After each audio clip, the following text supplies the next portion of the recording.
हे दोस्तों, तो आज हम जो कहानी सुनने वाले हैं उसका टाइटल है परीक्षा। आइए सुनते हैं इस कहानी को। आचार्य चरक आयुर्वेद के महान जानकार थे। घने जंगल में उनका आश्रम था। हर साल बहुत सारे विद्यार्थी उनके आश्रम में आयुर्वेद व जड़ी बूटियों का ज्ञान प्राप्त करने आते थे। वे प्रत्येक दिन शिष्यों को वनस्पतियों के बारे में जानकारी देते थे। हर पूर्णिमा की रात वे अपने शिष्यों को लेकर जंगल में निकल पड़ते, क्योंकि कुछ जड़ी बूटियां चांदनी रात में ही पहचानी जा सकती थी। ऐसे में जंगली जानवरों का भय भी होता था। एक तो रात, ऊपर से तरह तरह की डरावनी आवाजें, ये सब मिलकर भय का वातावरण बनाती थी। कुछ विद्यार्थी तो डर के मारे बीच में ही पढ़ाई छोड़कर भाग जाते थे। आचार्य चरक कहते, अच्छा हुआ कि डरपोकों ने मेरा समय नष्ट नहीं किया। जो मौत से डर गए वे वैद्य क्या बनेंगे। वैद्य का तो काम ही मौत से लड़ना है, मृत्यु पर विजय पाना है।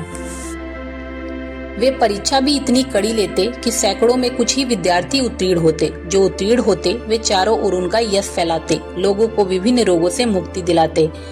आचार्य चरक ने एक बार की परीक्षा में अपने विद्यार्थियों से कहा, मैं तुम्हें 30 दिन का समय देता हूँ। इन 30 दिनों में तुम्हें सारे जंगल छान मारने होंगे और उन जड़ी बूटियों को लाना होगा जिनका आयुर्वेद में कोई उपयोग नहीं होता। सभी विद्यार्थी चारों दिशाओं की ओर दौड़ पड़े। कुछ विद्यार्थियों को घास फूस और कटीली झाड़ियां व्यर्थ लगी, वे उन्हें झोली में भरकर ले आए। कुछ ने वृक्षों की छाले व पत्तियां आदि इकट्ठा की जिनकी कोई दवा नहीं बनती थी।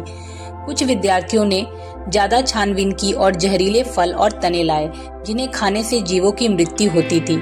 कुछ अधिक परिश्रमी शिष्यों ने जड़ें भी खोदकर इकट्ठा कर ली। 20 दिन के बाद सभी शिष्यों ने अपनी अपनी जमा की गई जड़ी बूटियां दिखाई। चरक ने सभी की लाई चीजें देखी, पर वे संतुष्ट नहीं हुए। 29वें दिन तक केवल एक को छोड़कर सभी शिष्य लौट आए। सभी कुछ न कुछ बीनकर लाए थे।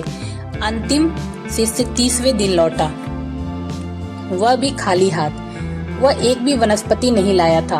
उसे देख सारे शिष्य हंस पड़े। चरक ने प्रसन्न सूचक दृष्टि से उस शिष्य को देखा और बोला, तुम कुछ नहीं लाए?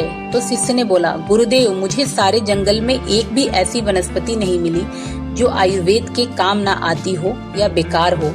चरक ने घोषणा की, इस वर्ष यही विद्यार्थी उत्तीर्ण हुआ है। सचमुच जंगल में ऐसी कोई वनस्पति नहीं है जो बेकार हो। अगर हम किसी वनस्पति का उपयोग नहीं कर पा रहे हैं तो उसका अर्थ यही है कि हम उसके गुणों को अभी पहचान नहीं पाए हैं। हमारा ज्ञान उसके बारे में अधूरा है। तो दोस्तों, इस कहानी से जो सीख है वो ये है कि कुछ चीजें ऐसी हैं जिनके बारे में हमें पता नहीं होता है, जिनका उपयोग हमें नहीं पता होता है। इसका मतलब ये नहीं होता कि वो चीजें व्यर्थ होती हैं। इसी के साथ ये कहानी खत्म होती है। Thank you so much. Bye bye.